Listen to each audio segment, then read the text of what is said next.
These nasty little ugly cockroaches didn't just crawl through some random kitchen, they just made someone commit murder. At least, that's what police say happened after 2 bodies were found in his New Mexico apartment on November 7th, 2025. Now to another update on the man accused of killing 2 people because he said a cockroach told him to do so. Today, a judge decided to keep Alexis Hernandez behind bars, at least for now. He's been charged with 2 open counts of murder. Police say Hernandez shot and killed 2 men over this past weekend. According to what was reported in court documents, Pay attention to this single cockroach. Watch it skitter across the cracked linoleum floor of a rundown duplex on Entrada Bonita Street in southwest Albuquerque, New Mexico. Watch how it moves fast, deliberate, antennae sweeping side to side like it's receiving something, like it knows something. It turns toward the hallway and freezes, antennae pointing directly toward the back room.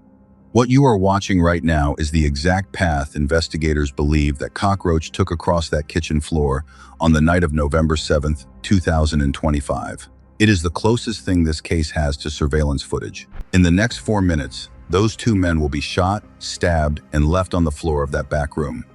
And in the interrogation that follows, the man who killed them will look a detective straight in the eyes and say he had no choice. The cockroach told him to do it.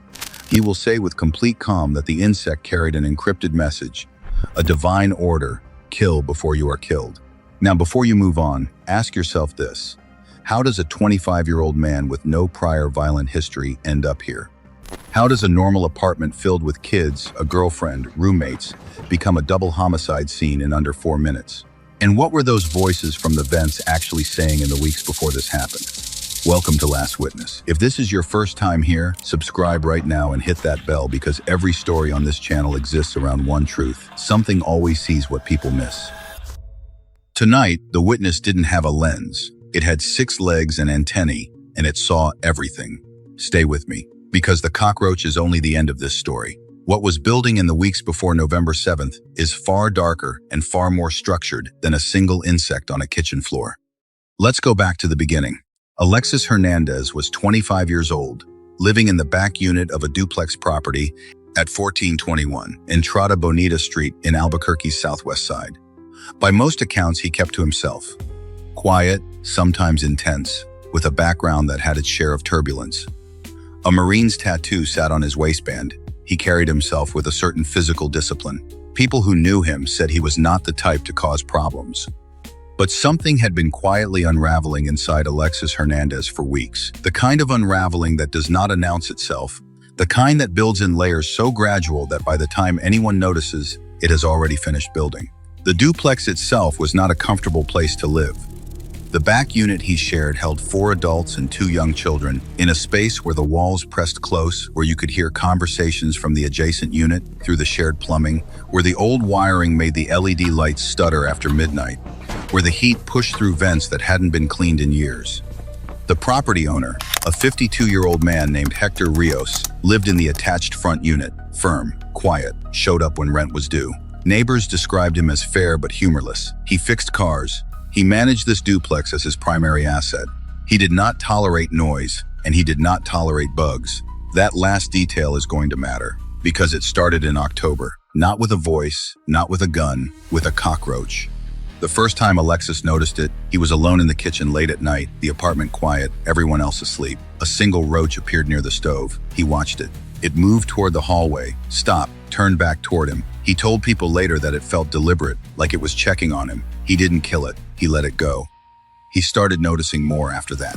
A roach near the door the day after Hector knocked about noise. A roach under the light fixture 2 nights after the lights started feeling wrong, each one appearing in a moment of tension.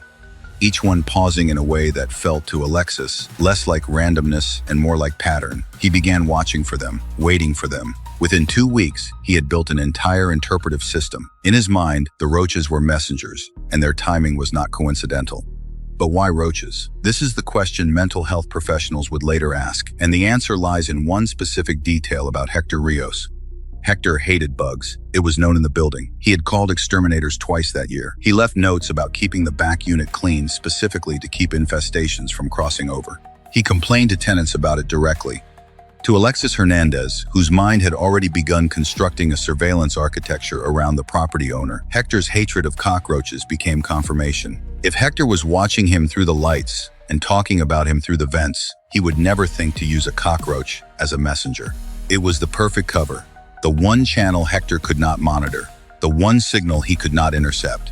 This is the architecture of a paranoid delusion at full development. It does not feel like madness from the inside. It feels like clarity. The lights came next. At some point in late October, Alexis became certain that Hector had installed cameras inside the overhead light fixtures, not a vague feeling of certainty. He began covering lights with towels, unplugging lamps, repositioning where he slept. He told at least one person close to him that Hector was recording everything, building a case, preparing to have him removed from the property. When they pushed back, he stopped telling them. He just kept watching the lights. And then the vents started. This is the detail in the criminal complaint that stopped investigators cold. Alexis told Bernalillo County Sheriff's deputies, in his own words, that he was hearing, quote, creepy voices coming from the vents. Not once, repeatedly. These were not ambient sounds. He described them as directed speech, his name, accusations, warnings, telling him Hector knew what he was doing, telling him they were going to come for him, telling him he needed to act first. Now here is the question investigators never fully answered, and the one this case cannot close without. Entrada Bonita Street sits in a part of southwest Albuquerque, built on 1970s and 1980s residential architecture. Duplexes and small multifamily units that share wall cavities, plumbing runs, and ductwork in ways modern construction does not. Sound does not just travel through these buildings. It pools, it concentrates. It arrives in unexpected rooms from unexpected directions. A conversation in one unit can appear to come from the floor, the ceiling, or a vent register in the wall of the adjacent unit. The criminal complaint does not indicate that any acoustic analysis of the property was conducted. It does not confirm whether deputies determined what Hector Rios was saying, watching, or doing in his front unit on the nights Alexis described hearing those voices. It does not rule out that the shared ductwork was carrying and distorting real sound from the front unit into the back. None of that means Alexis was right. His delusions were clearly severe and clearly dangerous, but that question was never answered. And it matters because defense attorneys are paid to find exactly those gaps.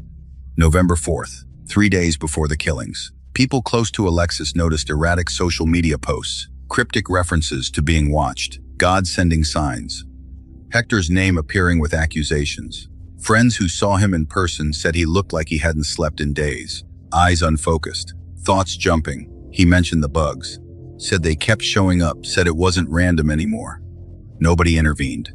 Nobody called a crisis line. Nobody drove to Entrada Bonita to check on him. And 72 hours later, 2 men were dead. November 5th, Alexis drove to a pawn shop and purchased a Glock 9mm. He told the clerk it was for protection. He told deputies later the voices had told him they were coming soon, that he needed to be ready. A 25-year-old man in clear psychological crisis walked into a pawn shop and legally purchased a firearm. No flags raised, no hold placed. He drove home with a loaded Glock to a duplex where the lights were watching him and the vents were issuing warnings. He put the gun where he could reach it. That night, another roach appeared in the kitchen. He watched it longer than usual. November 6th, the night before the killings. Late, apartment quiet, Alexis alone in the kitchen. The roach appeared on the counter near the papers. Nothing unusual for this building. But this one was different, and Alexis Hernandez knew immediately why. He described it to detectives with specific detail. This one did not scatter. It moved toward him, stopped, antennae pointed directly at him. And in that moment, in the system he had spent weeks building, the message arrived with complete clarity. Encrypted, divine, urgent, kill before you are killed. The confirmation detail, the one that locked it in for him, was Hector's hatred of bugs. The roach was the one messenger Hector couldn't have anticipated. It had slipped through his surveillance. It had delivered the warning through the one channel he couldn't control. And Alexis Hernandez, sitting alone in that kitchen with a loaded Glock within reach, received it as fact.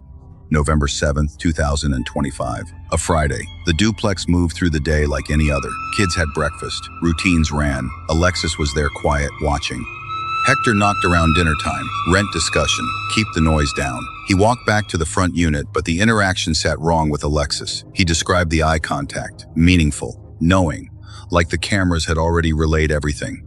By 9 p.m., The tension inside Alexis Hernandez had reached a frequency nothing could bring down. At approximately 10:27 p.m., Bernalillo County Sheriff's deputies received the first reports of gunfire on Entrada Bonita Street. But inside the duplex, the sequence that ended 2 lives had already run its course. According to the criminal complaint, Hector Rios and a man named Yorces took Alexis to the back room.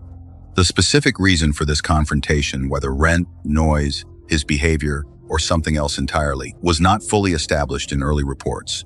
What is established is this: the moment those 2 men moved Alexis into a contained space, the delusion broke open. He told deputies he believed they were going to hurt him, that this was the moment the voices had warned him about, that the Roach's message had been specific for exactly this. He pulled the Glock. First shot, Hector Rios, point blank, head wound. He collapsed and did not move. Second, Yorces, multiple gunshots. A knife entered the scene. Stab wounds were documented in the autopsy. The back room was a crime scene in under 60 seconds. 2 young children were in the front of the apartment when the shots rang out. They heard everything. Alexis walked past them on his way to the door. He looked at them, told them they were not going to be hurt, that they were innocent. Then he took the Honda Pilot keys, walked outside, and drove around the block. Not away, not to the highway, around the block. He came back, parked, went back inside, discharged his weapon again, ensured both men were dead, then walked outside, sat on the porch, and waited. When deputies arrived, Alexis Hernandez was at the front of the property, hands visible. He did not resist. He told them what he had done. Inside, Hector Rios and Yorces, both deceased. 2 children unharmed, 2 other adults detained and questioned. Near the kitchen doorway, between the counter and the back hallway, a cockroach was found, dead, crushed, antennae still intact. The same doorway it had crossed the night before with its message.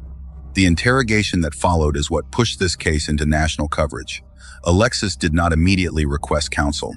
He sat with detectives and walked them through every detail: the lights, the vents, the weeks of roach sightings, the encrypted message, the confirmation logic, the Glock purchase, the back room, the double-tap return. His account was consistent. It did not waver. It did not contradict itself. He was calm. This is the most haunting feature of severe paranoid psychosis. The internal logic is sealed. Alexis Hernandez was not performing. He believed every word. He had built a system over weeks that was internally coherent, evidence-based within its own framework, and concluded with an action that felt, to him, entirely justified. Detectives who work psychotic defendant cases describe the same experience every time. The confession is the easy part. Understanding what the confession actually means is where the case fractures. Now here is what the mainstream coverage never addressed: the forensic layer that sits underneath everything. When Bernalillo County deputies processed the scene, they documented shell casings, a blade with biological material, and blood distribution consistent with Alexis's account. Autopsies confirmed Hector Rios died of a gunshot wound to the head. Yorces died of multiple gunshot wounds and stab injuries, both consistent with the described sequence. But the window between the first shots and Alexis's return, 10 to 15 minutes of him driving around that block, is forensically significant. In an infested unit, cockroach activity on biological material can begin within minutes of a body dropping. Their movement tracks blood. Their legs carry transfer evidence.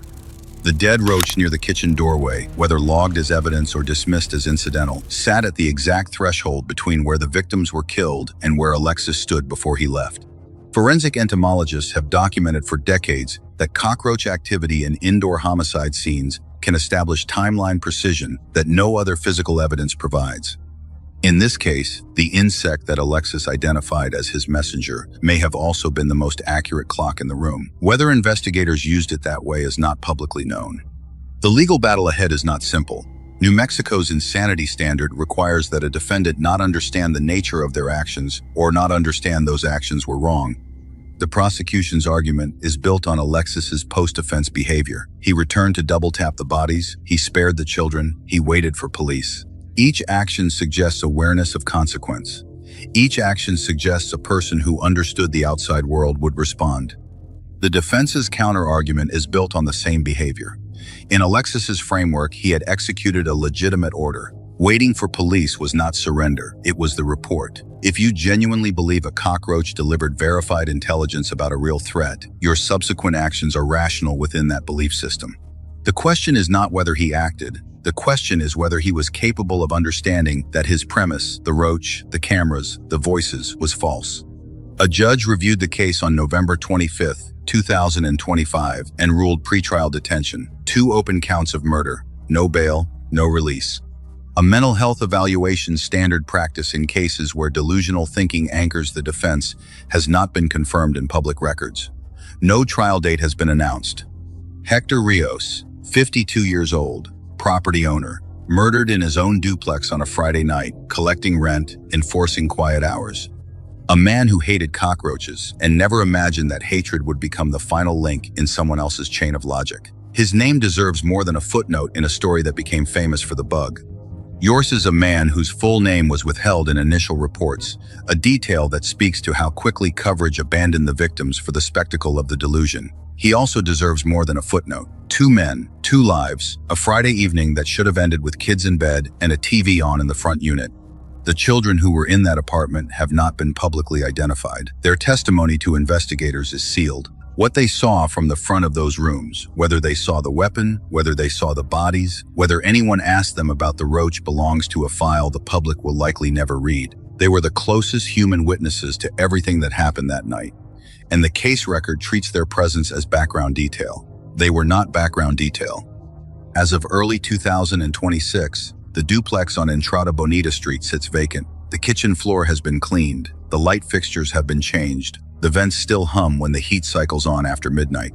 And somewhere behind the baseboard of that back room, another cockroach is moving through the dark, antennae sweeping, unhurried, delivering nothing to no one. But in the mind of Alexis Hernandez, the message was real, the system was real, the threat was real, the order was real. And the 2 men who died in that room will never get the chance to tell us what was actually said in the moments before the gun came out. What do you think the voices were actually carrying through those vents? What did Hector's eye contact mean in that final interaction? A landlord who was fed up, or something else? And those children who watched Alexis walk past them after the shots, what did they say to investigators that we will never be told? The courts will decide his fate. Experts will argue over the architecture of his mind. A jury will weigh intent against illness, behavior against belief, action against understanding. But the cockroach saw it all. It crossed that floor, delivered its message, and died at the threshold. It was the last witness in that apartment, and it didn't say a word. Subscribe to Last Witness right now. Hit the bell. Share this with someone who needs to understand how fast a normal night unravels when the right eyes aren't watching. Every case on this channel exists because something saw what the world tried to ignore. Stay watching. We'll be back with another case very soon.